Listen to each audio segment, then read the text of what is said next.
अस्सलाम वालेकुम लेजेंड्स। आज हम लोग डिस्कस करेंगे रिस्पायरेशन ड्यूरिंग एक्सरसाइज के दौरान हमारी बॉडी पर कौन कौन सी चेंजेस आती हैं और हमारे जो लंग्स होते हैं या हमारे टिश्यूज़ होते हैं उनमें कौन कौन सी चेंजेस आती हैं। ठीक है, तो पार्शियल प्रेशर ऑफ ऑक्सीजन जो है वो नॉर्मल रहेगा आर्टीरियल साइड पे, same as that partial pressure of carbon dioxide भी नॉर्मल रहेगा। ठीक है, पार्शियल प्रेशर ऑफ ऑक्सीजन जो है वो 100 मिलीमीटर ऑफ मर्करी होता है आर्टीरियल साइड पर, और जो कार्बन डाइऑक्साइड का पार्शियल प्रेशर होता है वो होता है 40 millimetre of mercury on the arterial side. ठीक है, पार्शियल प्रेशर ऑफ ऑक्सीजन कुछ बुक्स मेंशन करती हैं कि 95 to 97 होता है। ये मैंने बताया था जब हमने कार्डिक फिजियोलॉजी डिस्कस की, तो उसमें मैंने बताया था कि ये 95 to 97 क्यों कहा जाता है। ठीक है, देन जो पीएच है वो थोड़ी सी डिक्रीज़ होगी। पीएच डिक्रीज़ होने क्यों होगी? क्योंकि हमारे पास जब स्फीयर एक्सरसाइज होती है तो उसमें लैक्टिक एसिड प्रोड्यूस होता है। ठीक है, लैक्टिक एसिड क्यों प्रोड्यूस होता है?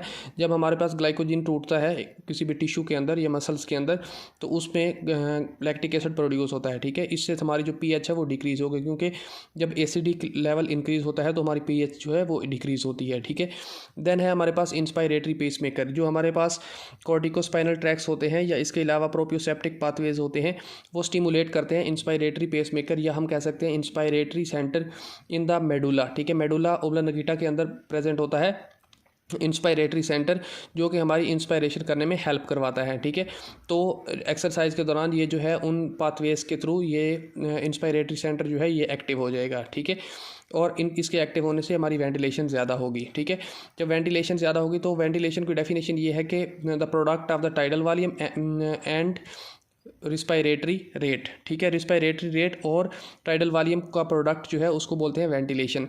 देन हमारे पास है वीनस साइड पे, जो हमारे पास partial pressure of carbon dioxide है वो इंक्रीज़ होगा, क्योंकि कार्बन डाइऑक्साइड ज़्यादा प्रोड्यूस हो रही है। ऑक्सीजन का जो पार्शियल प्रेशर है वो डिक्रीज़ होगा, क्योंकि यूटिलाइजेशन ऑफ ऑक्सीजन ज़्यादा हो रही है। ठीक है, नॉर्मली जो हमारे पास ऑक्सीजन का पार्शियल प्रेशर होता है वीनस साइड पे वो होता है 40 मिलीमीटर ऑफ मर्करी। ठीक है, और हमारे पास जो कार्बन डाइऑक्साइड का पार्शियल प्रेशर होता है वो near about 46 millimetre of mercury होता है। ठीक है, देन हमारे पास कार्डिक आउटपुट जो है वो नियर अबाउट 5 to 6 टाइम जो है वो इंक्रीज़ हो जाती है। ठीक है, किस तरह 5 to 6 टाइम इंक्रीज़ हो जाती है? अगर नॉर्मली जो हमारा हार्ट है वो 5 लीटर पर मिनट ब्लड जो है कार्डिक आउटपुट दे रहा है 5 लीटर पर मिनट। ठीक है, तो ड्यूरिंग एक्सरसाइज ये अगर 30 लीटर्स तक तकरीबन आउटपुट दे सकता है, मीन के ये जो हमारे पास 6 टाइम इंक्रीज़ हुई है। ठीक है, इसके अलावा जो नेक्स्ट है blood flow through the lungs जो है वो बहुत ज़्यादा इंक्रीज़ हो जाता है। ब्लड फ्लो नॉर्मली जो हमारे पास ब्लड फ्लो हो रहा होता है लंग्स के अंदर वो यानी नॉर्मल स्पीड पे नहीं रहता। ड्यूरिंग एक्सरसाइज आप खुद नोट करेंगे कि हमारा जो हार्ट है वो अगर बहुत ज़्यादा तेज़ी के साथ पंप कर रहा है तो ऑफ कोर्स ब्लड फ्लो भी तो ज़्यादा होगा। ठीक है, देन हमारे पास है वेंटिलेशन और परफ्यूजन रेशो। ये क्या होती है वेंटिलेशन परफ्यूजन रेशो? ये जो है हम डिटेल में डिस्कस करेंगे कि ये क्या चीज़ें होती हैं, और इसका बाकायदा ग्राफिकल रिप्रेजेंटेशन भी देखेंगे कि किस तरह कौन सी कर्व किस तरह बनती है। ठीक है, बट अभी के लिए ये है कि वेंटिलेशन का मतलब ये होता है कि हम जो सांस अंदर खींच रहे हैं और जो सांस बाहर खींच रहे हैं, मीन के आप ज़ोर से सांस ले रहे हैं, तो इसको बोलते हैं वेंटिलेशन इन सिंपल वर्ड्स।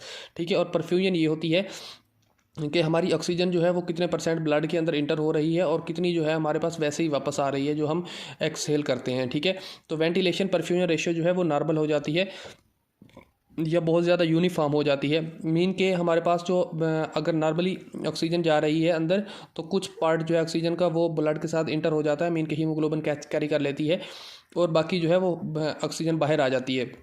लेकिन इस कंडीशन में ये होगा कि हमारे पास जो ऑक्सीजन अंदर जा रही है वो बहुत ज़्यादा ब्लड के अंदर या हीमोग्लोबिन जो है उसको कैरी कर लेगा और बहुत कम ऑक्सीजन बाहर आएगी। ठीक है, देन हमारे पास पार्ट्स ऑफ लंग्स को जो है वो बहुत ज़्यादा यूनिफॉर्म होते हैं। किस तरह कि हमारे पास नॉर्मली जो एक लंग्स का पार्ट होते हैं इसको बोलते हैं बेस, और इसको बोलते हैं मिडल, और इसको ऊपर वाले को बोलते हैं एपिक्स। ठीक है, तो हमारे पास नॉर्मली जो हम जो वेंटिलेशन होती है या हमारे पास एक्सचेंजर होती हैं वो पल्मोनरी कैपिलरीज जो होती हैं वो नॉर्मली बेसिक हमारे ज़्यादातर मोस्टली जो है हमारे डाउन स्ट्रीम जो डाउन पार्ट है लंग का, उसके अंदर ज़्यादा एक्सचेंज ऑफ गैसेज हो रही होती है। लेकिन ड्यूरिंग एक्सरसाइज हमारे जो ऑल पार्ट्स ऑफ लंग्स हैं उनके अंदर बहुत ज़्यादा इक्वल हो जाती है। ठीक है, सारे को सारे इक्वल जो है वो ऑक्सीजन लेके आएगा, जो लंग्स के अंदर आएगी वो इक्वल ब्लड के अंदर इंटर हो रही होगी। ठीक है, तो देन नेक्स्ट पार्ट है हमारे पास एक्सचेंज प्रोसेस जो है वो बहुत ज़्यादा तेज़ हो जाएगा, क्योंकि हमारे पास ऑक्सीजन की रिक्वायरमेंट बहुत ज़्यादा है और हमारे पास जो ऑक्सीजन आ रही है वो कम होगी,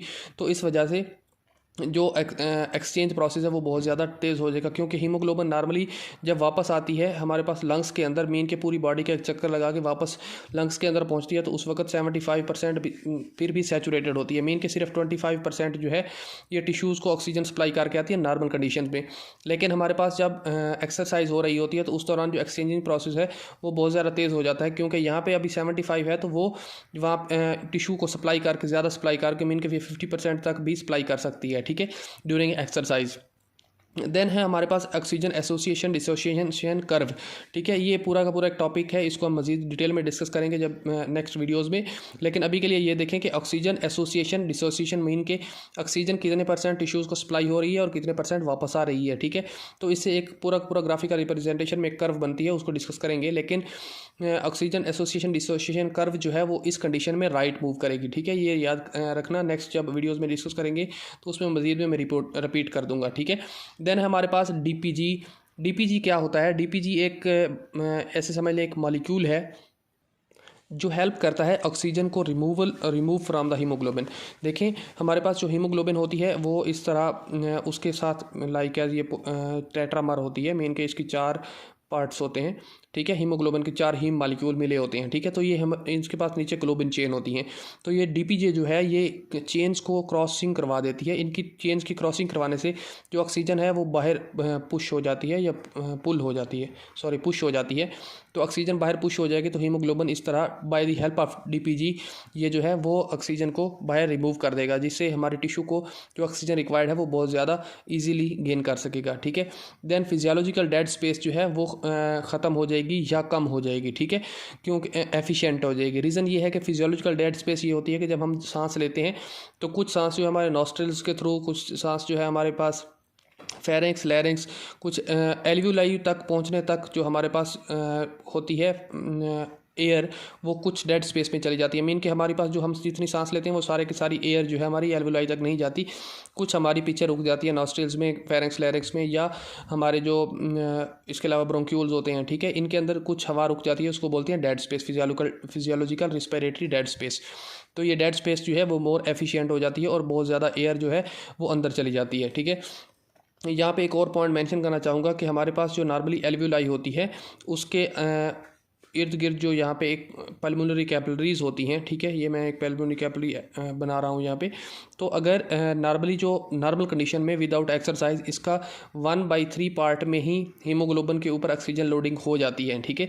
आगे वाला जो पार्ट है वो बिल्कुल फ्री रहता है, ठीक है। लेकिन जब एक्सरसाइज हो रही होती है तो बहुत ज़्यादा ऑक्सीजन को ब्लड के साथ या हीमोग्लोबिन के साथ इंटरेक्ट करना होता है, तो ये 2nd to 3rd पार्ट भी हमारा यूटिलाइज होता है ड्यूरिंग एक्सरसाइज, ठीक है। मीन के हमारा नॉर्मल कंडीशन में 1/3 पल्मोनरी कैपिलरीज जो होती हैं वो ऑक्सीजन को कैरी करने में हेल्प करती हैं, लेकिन ड्यूरिंग एक्सरसाइज बाकी जो 2/3 होता है वो भी हेल्प करता है हमारे पास ऑक्सीजन कैरी करने में ब्लड को, ठीक है।